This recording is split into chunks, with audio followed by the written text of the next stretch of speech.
저는 오늘 추수감사주의를 맞이하여 가장 큰 감사, 그리스도라는 보화라는 제목으로 하나님 말씀 증거하도록 하겠습니다.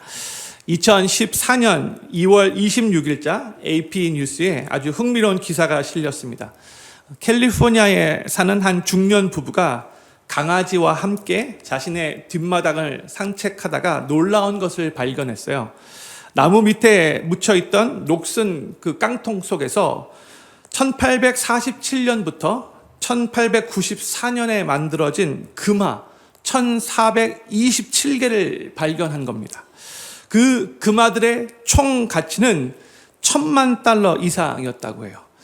하나도 놀라지 않죠? 저희 필그림교회 성도님들 이 정도 숫자 가지고 항상 놀라지 않으세요? 다시 한번 말씀드리겠습니다. 그 금화들의 총 가치는 무려 $10,000,000 이상이었다고 합니다. 와. 옆구리 찔려서 와우밖에 해요. 그렇죠? 근데 그 금화 중에 몇 개는 너무 희귀해서 한 개당 100만 불의 가치가 있었다라고 해요. 사진 한번 보도록 하겠습니다. 저렇게 녹슨 깡통에 금화가 있었던 걸 발견한 거죠. 또 다른 사진 보도록 할게요. 저 금화를 깨끗하게 소독하고 닦았더니 저렇게 멋진 금화가 되었어요. 이 기사 밑으로 여러 댓글들이 달렸습니다. 한 5가지만 읽어드리도록 할게요. 아끼면 똥 된다는 말이 있는데 돈 모으는 사람 따로 쓰는 사람 따로 있네요. 그랬고요. 어떤 댓글은 나도 뒷마당 있는 집으로 이사 가야겠다 이렇게 말도 했어요. 또 어떤 분은 우리 집 잔디 없앤다고 2-3번 파헤쳤는데 더 깊이 팔 걸 또 이렇게 말했고, 또 어떤 분은 우리 집도 마당 꽤 큰데 오늘부터 삽질 한번 해볼까 이렇게 말을 했고, 또 마지막으로 또 어떤 분은 개를 키워야 해, 똑똑한 개를 키워야 해 이렇게 또 댓글을 다셨습니다. 성도님들 만약 전혀 모르고 있었는데 우연히 뒷마당에서 이런 보화를 발견한다면 얼마나 좋겠습니까? 상상만 해도 기분 너무 좋지 않아요? 세상에 많은 사람들은 각자 생각하고 자기 스스로가 가치 있고 소중한 것들, 즉 각자의 삶의 그 보화를 찾고자 애쓰며 이렇게 살아가고 있어요.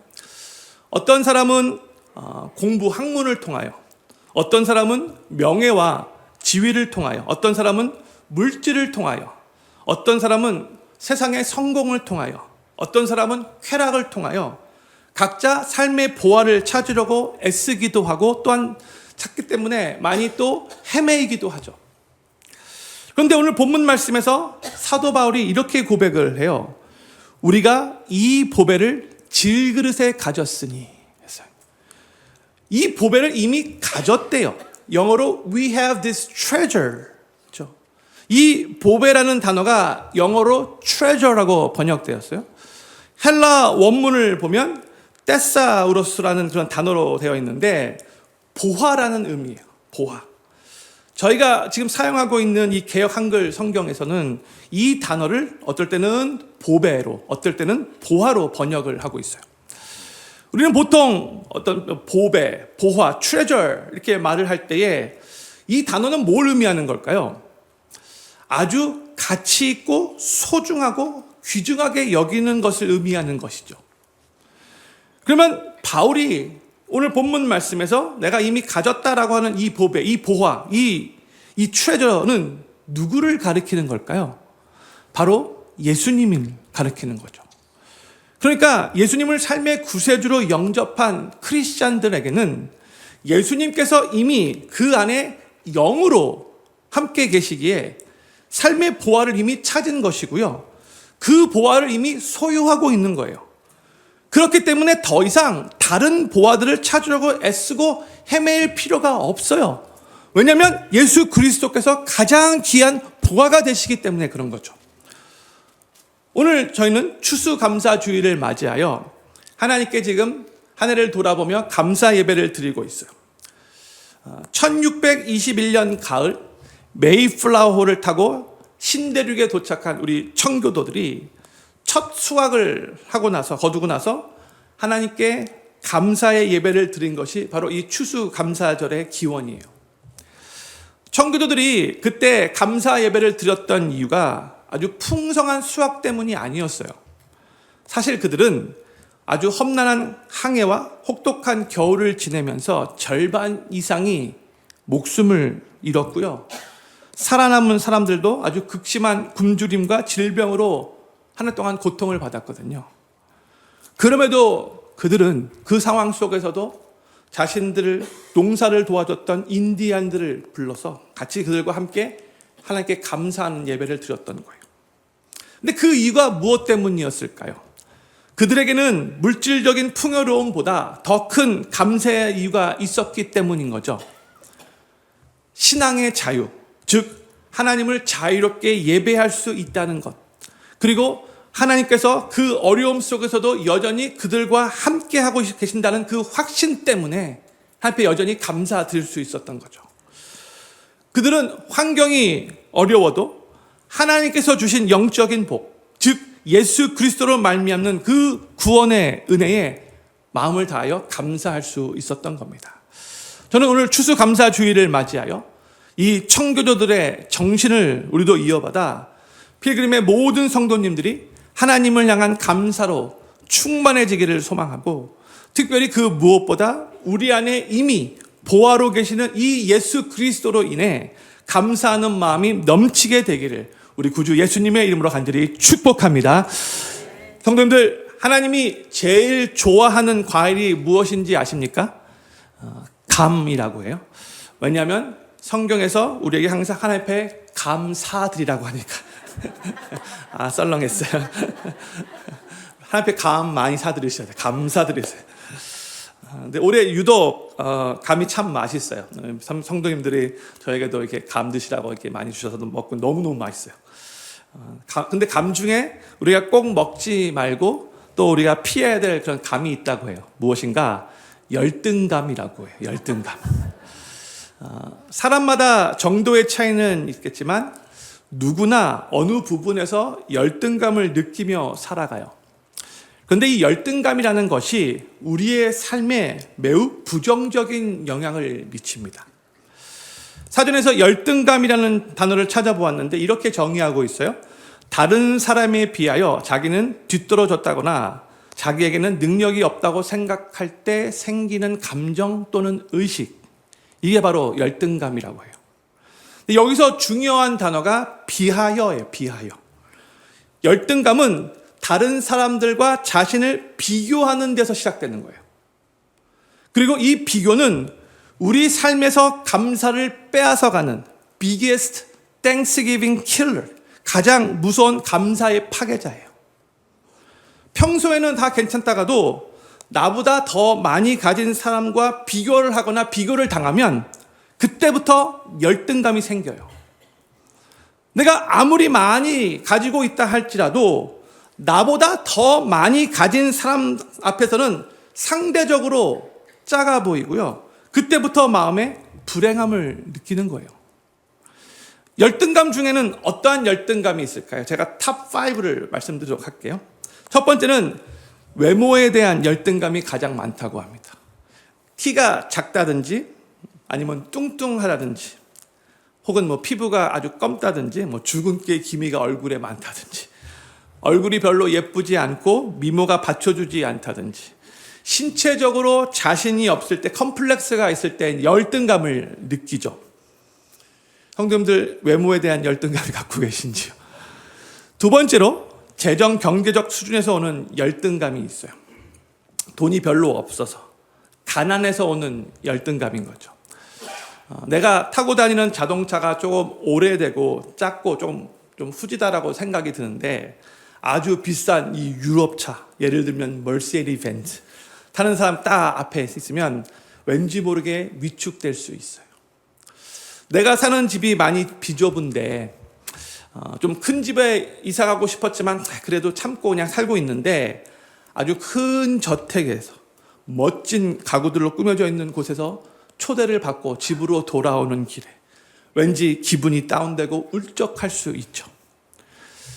세 번째로는 학력에서 오는 열등감도 있어요.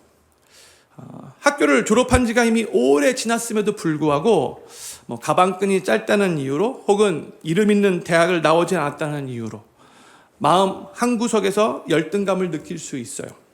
특히 이러한 감정은 한국 사람들에게 더욱 자주 나타난다고 해요. 네 번째로 사회적 지위나 직업에 대한 열등감도 있어요. 자신의 직업을 스스로 하찮다라고 생각이 돼서 의사나 변호사나 교수 같은 전문직을 가진 사람들 앞에서는 괜히 마음이 작아지는 그런 열등감인 거죠. 그리고 다섯 번째로는 이제 부모로서 자녀들에 대해서 느끼는 열등감도 있어요. 만약 내 자녀가 공부를 잘 못하다든지, 기대만큼 성공하지 못하다든지, 경제적으로 넉넉하지 못하게 살고 있을 때, 그런데 내 친구의 자녀들은, 이 엄친아들은 너무나 잘 나가고 있을 때, 거기서 생기는 열등감이 또 있죠. 이게 탑5 열등감이에요. 근데 이 외에도 또 여러 형태의 열등감이 많이 있어요. 자란 환경과 배경 때문에 느끼는 열등감, 특별히 재능이 없다고 느껴질 때 생기는 열등감, 또 운동 잘 못할 때 느껴지는 열등감, 막 같이 운동하는데 누군 너무 잘하는데 나는 막 맨날 실수하면 거기서도 열등감 생길 수 있고, 또한 사람들에게 인기가 없다고 생각할 때 찾아오는 열등감들도 있어요. 대부분의 사람들은 이러한 열등감을 한두 개씩 안고 살아가고 있는데, 의사이면서 심리학자인 맥스웰 멀치라는 사람이 이런 말을 했어요. 오늘을 사는 현대인들 중 95%는 열등감이라는 질병에 시달린다 했어요. 이분은 열등감을 질병이라고 말을 하고 있고, 그런데 현대인들 중에 무려 95%가 이 질병에 시달린다라고 말을 하고 있어요. 그러니까 이 말은요, 거의 모든 사람들이 열등감을 안고 살아가고 있다는 거죠. 어떤 사람들은 그렇게 심각하지는 않겠지만 그럼에도 불구하고 그 안에 열등감이 있는 거예요. 그리고 이 열등감 때문에 계속해서 자신보다 더 많이 가진 사람들과 비교하며 내 스스로 마음이 위축되고 주눅이 들면서 스스로 불행하다라고 그렇게 여기게 되는 거죠. 그리고 결국 이러한 열등과 이러한 비교 때문에 삶 속에서 감사가 서서히 사라지게 되는 거예요. 그런데 사람들은 또 이러한 열등감을 극복해 보려고 각자 나름대로 삶의 보화를 찾아다니는 거죠. 그리고 겉으로 보이는 것들로 자신을 포장해서 열등감을 감추려고 하는 거예요. 마치 화려한 껍데기로 자신을 이렇게 드러내면 그 안에 부족함도 함께 가려질 거라고 생각하는 거죠. 정말로 이렇게 자기 스스로의 열등감을 가리는 사람들이 엄청나게 많은 거 아시죠? 하지만 이러한 방식에는 분명한 한계가 있어요. 겉을 포장하려고 하면 할수록, 자신의 그 연약한 부분을 감추려고 하면 할수록, 그래서 다른 그러한 거칠애로, 그런 껍데기로 자기를 포장하려고 하면 할수록 오히려 마음이 더 결국 허무해지고요, 더 깊은 공허함이 밀려오고요, 때로는 스스로 비참하게 느끼기까지도 해요. 내가 이렇게까지 해야 되는가? 이런 생각이 드는 거죠. 그러나 예수님을 믿는 우리 크리스찬들은 다릅니다. 우리 안에 보화로 계시는 예수님께 우리의 시선을 집중하면요, 우리가 그리스도 안에서 얼마나 소중하고 귀한 존재인지 깨닫게 되고요, 그때 비로소 열등감의 속박에서 자유로워질 수 있습니다. 예수님을 믿는 그 믿음으로 말미암는 놀라운 은혜가 우리 삶 가운데 충만하게 넘치게 되는 거죠. 오늘 본문 말씀 고린도후서 4장 7절 말씀을 우리 같이 한번 큰 소리로 다시 한번 읽기를 원합니다. 같이 읽겠습니다. 시작. 우리가 이 보배를 질그릇에 가졌으니 이는 능력의 힘이 큰 것이 하나님께 있고 우리에게 있지 아니함을 알게 하려 함이라. 아멘. 이 말씀을 보면은 사도 바울이 먼저 자기 스스로를 질그릇과 같은 존재로 생각하고 있다는 것을 우리가 알 수 있죠. 질그릇이 뭐죠? 영어는 jars of clay로 번역됐는데, 이 질그릇에는 두 가지 의미가 있어요. 첫 번째 질그릇은 흙으로 만든 아주 값이 싼 보잘것없는 그릇이란 뜻이고요. 두 번째로는 이 질그릇은 땅에 떨어지면 쉽게 깨질 수밖에 없는 아주 연약한 그릇이라는 거예요. 이게 질그릇이라는 의미인 거예요. 근데 바울은 자기 자신이 이렇게 질그릇과 같은 보잘것없고 연약한 존재라고 먼저 고백을 하고 있어요. 그런데 바울에게는 열등감이 있었나요? 전혀 없었어요. 도리어 지금 아무런 꺼리낌 없이 나는 질그릇이다라고 지금 당당하게 말하고 있잖아요. 왜 바울에게는 전혀 열등감이 없었을까요? 왜냐하면 바울은 자신이 질그릇이라는 데 집중하지 않았고요. 그 질그릇 안에 담겨져 있는 내용물에 집중했기 때문에 그래요. 바울이 뭐라고 고백을 했죠? 우리가 이 보배를 질그릇에 가졌으니 we have this treasure in jars of clay. 이렇게 고백을 했잖아요.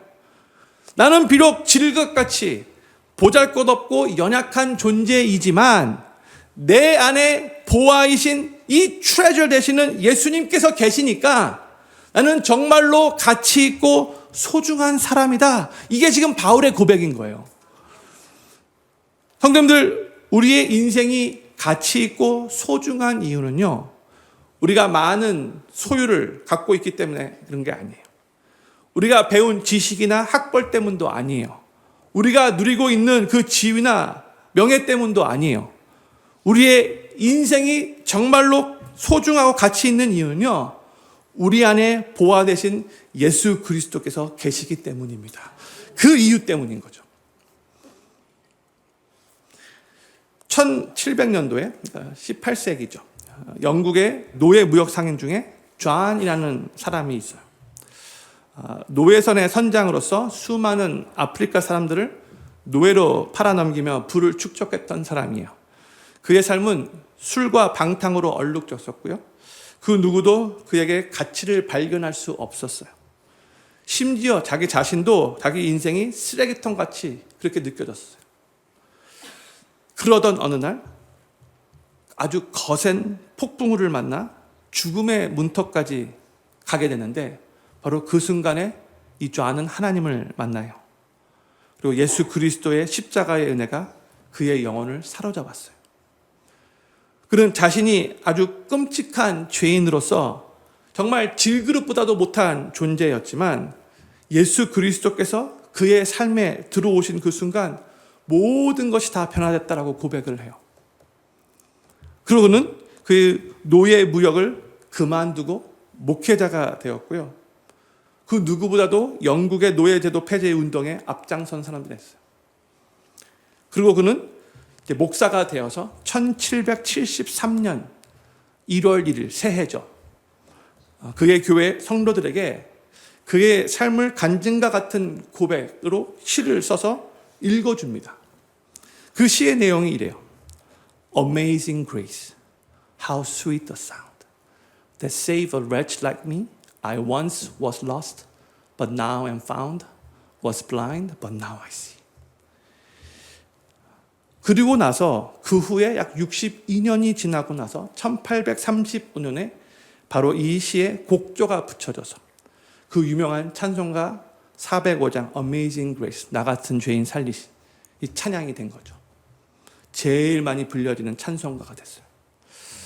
이 한국말 가사도 참 많이 은혜가 되지만 그럼에도 원래 이 시가 담고 있는 그 의미를 그대로 한국말이 전달해 주지 못해서 살짝 아쉬움이 있어요. 그래서 제가 직역해서 한번 한국말로 번역을 해보았습니다. Amazing Grace. 이 amazing이라는 말은 다른 한국말이 없어요. 뭐 끝내주는, 그런데 좀 찬송할 때 끝내주는 이렇게 말하기 못하잖아요. 그래서 크고 놀라운 은혜. How sweet the sound. 그 얼마나 달콤하고 감미로운 소리인지. That save a wretch like me. 나 같은 비천한 자를 구원하셨네요. 그래서 a wretch라고 번역됐죠. 보통 한국말로 이 벌레같이 못한 그때 사용되는 이 wretch, 보통 그때 나 같은 비천한 자를 구원하셨네. I once was lost. 전에는 방황했었는데 but now am found. 이제는 주님이 나를 찾아주셨네. Was blind but now I see. 전에는 보지 못했는데 이제는 보게 되었네. 영적인 의미를 말하는 거죠. 사실 이 번역도 100% 마음에 들지는 않지만 이 존 뉴턴이 이 시를 쓸 때에 그가 예수님을 믿고 나서 그의 삶이 변화되고 얼마나 감사했는지 그 마음을 느낄 수 있기를 바라요. 존 뉴턴은 그렇게 목회자로 최선을 다해서 하나님의 영광을 위해 살다가 이제 죽기 바로 직전에 자신의 묘비에 이렇게 새겨달라고 유언을 했고 그 글귀가 그의 비석에 새겨졌어요. 제가 먼저 영어로 읽고 그 후에 한국말로 번역해 드릴게요. John Newton Clark, once an infidel and libertine, a servant of slaves in Africa, was by the rich mercy of our Lord and Savior Jesus Christ preserved, restored, pardoned, and appointed to preach the faith he had long labored to destroy. 한국말로 번역하면 이래요. 존 뉴턴 목사. 한때 불신자여 방탕자였으며 아프리카에서 노예들의 종으로 지냈던 자. 그러나 우리 주 예수 그리스도의 풍성한 자비로 보존되고 회복되고 용서받아 한때는 파괴하려 힘썼던 그 믿음을 전하도록 부르심을 받은 자. 존 뉴턴은 자신이 질그릇인 것을 결코 잊지 않았어요.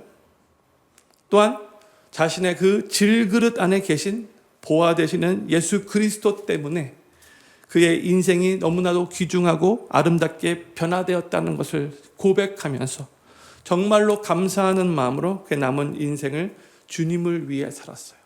그리고 일평생 Amazing grace, how sweet the sound that saved a wretch like me. 하나님을 찬양하며 감사하는 삶을 살게 된 거죠.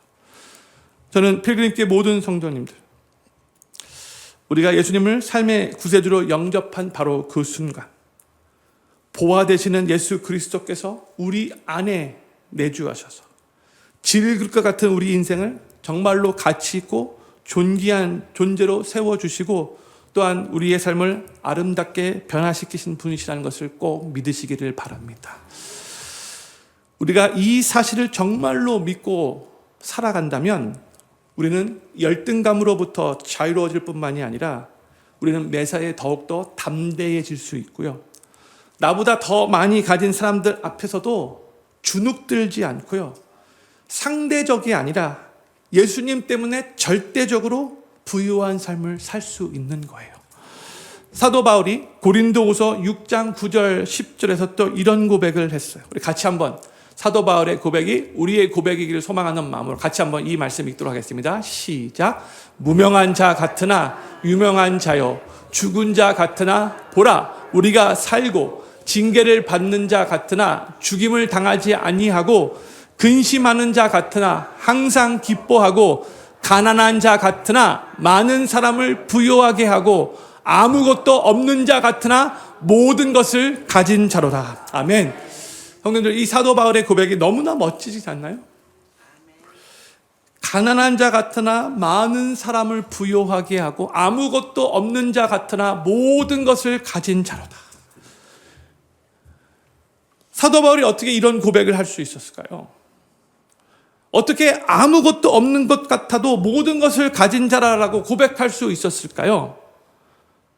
예수님을 자신의 삶의 보화로 항상 품고 다녔고 그 예수님을 삶 속에서 매일 누리며 살았기 때문에 이게 가능했던 거죠.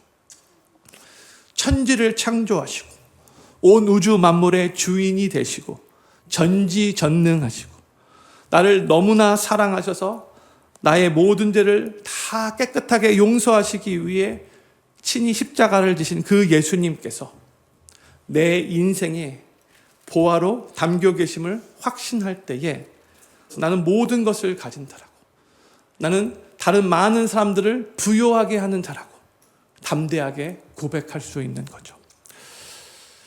그런데 참으로 안타까운 것은 분명 보화 되시는 예수님께서 이미 우리 안에 계시는데 많은 사람들은 이 심지어 예수님을 믿는 크리스찬이라고 하면서 이 예수님은 별로 소중하게 여기지 않고요. 이 예수님으로 인해 부유한 삶을 살아가지 못하고요. 자꾸 자신의 그 그릇의 재질만을 바라보고 속상해한다는 거죠.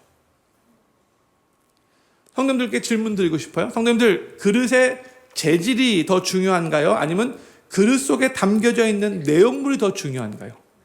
내용물이 훨씬 더 중요한 거예요. 아무리 비싼 보자기라 할지라도 그 안에 오줌이 들어있으면 요강인 거죠. 쓰레기가 들어있으면 쓰레기통인 거예요. 그런데 질그릇이라 할지라도, 흙으로 만들어진 질그릇이라 할지라도 만약 그 안에 보물이 담겨져 있으면 그건 보물단지가 되는 거잖아요. 그렇기 때문에 우리는 그릇의 재질보다도 내용물에 더 큰 가치를 두며 살아가야 되는 거예요. 그런데 많은 사람들이 크리스찬이라고 하면서도 자꾸 자기보다 더 비싼 재질을 갖고 있는 사람들 보면서 열등감을 느끼고 나도 더 비싼 재질로 그렇게 내 자신을 포장해야 되는데 이렇게 생각한다는 거죠. 그런데 디모데후서 2장 20절 21절에서 아주 중요한 핵심을 우리에게 가르쳐줘요. 우리 디모데후서 2장 20절 21절 말씀 우리 같이 한번 읽겠습니다. 시작.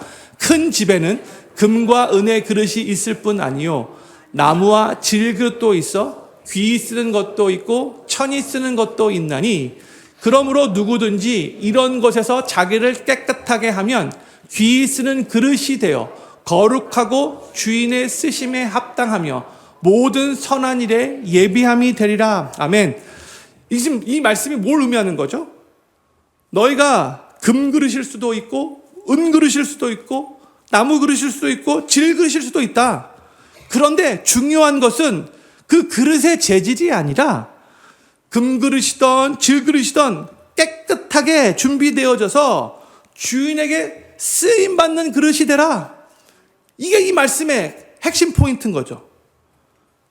금 그릇이라도 더러우면 하나님께 사용되지 못하는 것이다. 그런데 질 그릇이라도 깨끗하게 준비되어 있으면 주인에게 하나님께 귀하게 쓰임받는 귀한 그릇인 것이다. 그러니까 깨끗하게 잘 준비되어져서 하나님 앞에 귀하게 쓰임받는 그릇이 되어라. 이게 성경의 가르침인 거죠. 성경은 우리 하나님은 그릇의 재질을 중요하게 여기지 않는데 우리 인간은 자꾸 세상의 가치관을 가지고 그릇의 재질을 중요하게 여기며 거기에 집중하며 살아간다는 거예요. 그런데 여기에 신앙의 모순이 있는 거죠. 우리 안에 이미 어마어마한 가치 되시는 엄청난 보화가 담겨져 있는데 우리는 그 보화는 등한시 여기며 자꾸 내 스스로 금그릇이 되고 싶어 한다는 거예요. 사랑하는 필름교회 성도님들, 참 신앙은 그릇의 재질을 바꾸기 위한 삶을 사는 것이 아니라 이미 우리 안에 보화로 계신 예수님의 가치를 발견하고 그분을 누리는 삶을 살아가는 것입니다. 이게 참된 신앙인 거예요. 그리고 성경은 거듭거듭 우리에게 예수님 한 분이면 충분하다라고 가르쳤잖아요. 모든 것을 가지고 있어도 예수님을 잃으면 모든 것을 잃은 것이고 모든 것을 다 잃어도 예수님만 계시면 모든 것을 다 얻은 것입니다. 예수님 한 분이면 충분합니다. 우리 옆에 계신 분에게 예수님 한 분이면 충분합니다 한번 말씀해 주실 것 같아요. 예수님 한 분이면 충분합니다. 예수님 한 분이면 충분합니다. 아멘. 예수를 생각하고 나는 이라는 시가 있는데 제가 이 시를 한번 읽어드리고 싶어요. 예수를 생각하고 나는 나의 가난함도 슬프지 않고 남의 부요함도 부럽지 않나니 예수를 생각하고 나는 오직 감사한 마음이 넘칠 따름이라. 예수를 생각하고 나는 몸의 환난도 괴롭지 않고 그 행복도 사모하지 않나니 예수를 생각하고 나는 오직 평강과 만족만 있을 따름이라. 예수를 생각하고 나는 일의 실패에 절망하지 않고 그 성공에 기뻐하지 않나니 예수를 생각하고 나는 영원한 승리자이기 때문이라. 아멘. 오늘 저희는 추수 감사주일을 맞이하며 우리가 진정으로 감사해야 할 것이 무엇인지 다시 한번 우리 마음에 깊이 새기기를 간절히 소망해요. 세상 사람들은 풍성한 수확에 물질적인 풍요에 건강과 성공에 감사하죠. 물론 이런 것들도 하나님의 은혜이고 축복이고 우리가 감사해야 할 것들이에요. 그러나 이 모든 것보다 더 크고 근본적인 감사의 이유가 있는데 그것은 바로 우리 안에 보화 되시는 예수 그리스도께서 계신다는 사실인 거죠. 이 감사는 환경에 좌우되지 않습니다. 이 감사는 세상이 빼앗아갈 수도 없습니다. 이 감사는 비교해서 오지 않는 절대적인 감사입니다. 청교도들이 혹독한 환경 가운데서도 감사할 수 있었던 이유가 바로 여기에 있어요. 그들은 물질적으로는 넉넉하지 못했지만 영적으로는 그 누구보다도 부요했습니다. 그들은 많은 것을 잃었지만 가장 중요한 것 예수 그리스도를 소유하고 있었습니다. 그래서 그들은 하나님께 그 상황 속에서도 진정으로 감사할 수 있었습니다. 오늘 이 시간 저는 여기 계신 모든 성도님들이 사도 바울이 발견하고 누렸던 이 보화를, 이 예수 그리스도를 한 분도 빠짐없이 다 발견하시고 누리시게 되기를 간절히 소망합니다. 또한 이 예수님으로 인해 매일 영적으로 부유하고 풍성한 삶을 사시기를 축복합니다. 혹시 금년 한 해를 뒤돌아볼 때에 환경이나 상황 때문에 많이 힘들게 지내오신 성도님들 계시다면 예수님으로 말미암는 세상이 줄 수 없는 참된 감사로 충만해지기를 간절히 기도합니다. 환경이 어렵고 힘들 때도 다른 사람과 비교하며 열등감이 들 때에도 우리 안에 계신 보화 되시는 예수님을 바라보시며 감사할 수 있는 성도님들 되시기를 간절히 소망합니다. 저는 여기 계신 모든 필그림교회 성도님들이 사도 바울의 고백과 같이 일평생 가난한 자 같으나 많은 사람들을 부유하게 하고 아무것도 없는 것 같으나 모든 것을 가진 자로 이 땅에 살아가는 참된 감사의 사람들로 하나님께 영광 올려드리시게 되기를 우리 삶의 참 보화 되시는 예수 그리스도의 이름으로 간절히 축원합니다. 우리 다 같이 자리에서 일어나셔서